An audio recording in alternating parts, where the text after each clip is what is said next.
November Sheikh হাসিনার বিরুদ্ধে করা মামলার রায়ের দিন ধার্য ঘিরে ট্রাইব্যুনালের নিরাপত্তা ব্যবস্থা পরিদর্শন করেছেন ডিএমপি কমিশনার সাজ্জাদ আলী। এ বিষয়ে বিস্তারিত জানবো।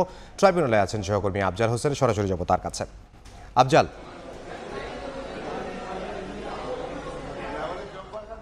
জুলাই আগস্টের হত্যাযজ্ঞের মামলায় 13 নভেম্বর শেখ হাসিনা, আসাদুজ্জামান খান কামাল এবং সাবেক পুলিশ মহাপরিদর্শক চৌধুরী আব্দুল আল মামুনের রায়ের দিন ধার্য করবেন আন্তর্জাতিক অপরাধ ট্রাইব্যুনাল 1 এবং এই তারিখকে ঘিরেই আমরা দেখেছি যে উত্তাপ চলছে এবং গত কয়েকদিনে বেশ কয়েকটি গাড়িতে অগ্নিসংযোগের ঘটনা ঘটেছে, ককটেল বিস্ফোরণের ঘটনা ঘটেছে। তার প্রেক্ষিতে আন্তর্জাতিক অপরাধ ট্রাইব্যুনাল, সুপ্রিম কোর্ট সহ আশপাশের এলাকায় নিরাপত্তা নিয়ে নতুনভাবে চিন্তা ভাবনা করছে প্রশাসন। আজকে দুপুরের দিকে আমরা দেখেছি যে ডিএমপি কমিশনার সাজ্জাদ আলী তিনি আন্তর্জাতিক অপরাধ ট্রাইব্যুনালের নিরাপত্তা ব্যবস্থা পরিদর্শনে এসেছিলেন এবং তিনি ঘুরে গেছেন আন্তর্জাতিক অপরাধ ট্রাইব্যুনাল। একই সঙ্গে গতকালকেই সুপ্রিম কোর্টের তরফ থেকে একটি বিজ্ঞপ্তি জারি করা হয়েছিল যে জাতীয় ঈদগাহ ময়দান এবং সুপ্রিম কোর্টের আশপাশের এলাকা এবং বিশেষ করে অ্যাটর্নি জেনারেল কার্যালয়, সুপ্রিম কোর্ট আইনজীবী সমিতি এবং আন্তর্জাতিক অপরাধ ট্রাইব্যুনালের নিরাপত্তার স্বার্থে এই অঞ্চলগুলোতে বহিরাগতদের প্রবেশ একেবারে নিষিদ্ধ করা হয়েছে এবং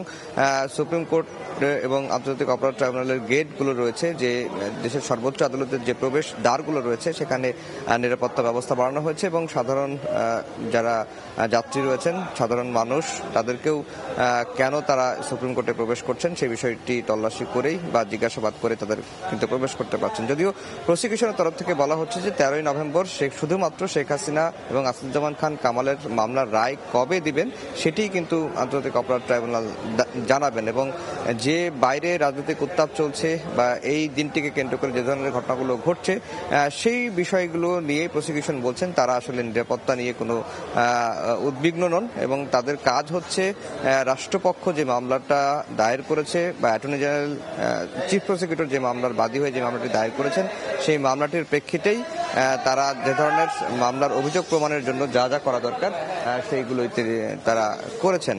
তো মোটা দাগে যদি বলি যে 13 নভেম্বর শেখ হাসিনার মামলার রায় দিন ধার্যকে কেন্দ্র করে আন্তর্জাতিক অপরাধ ট্রাইব্যুনালের নিরাপত্তা বাড়ানো হয়েছে এবং সেটিরই পরিদর্শন করে গেছেন ডিএমপির কমিশনার সাজ্জাদ আলী। এই ছিল আন্তর্জাতিক অপরাধ ট্রাইব্যুনাল থেকে আমার কাছে সবশেষ খবর। আন্তর্জাতিক অপরাধ ট্রাইব্যুনাল থেকে সহকর্মী আফজাল হোসেন।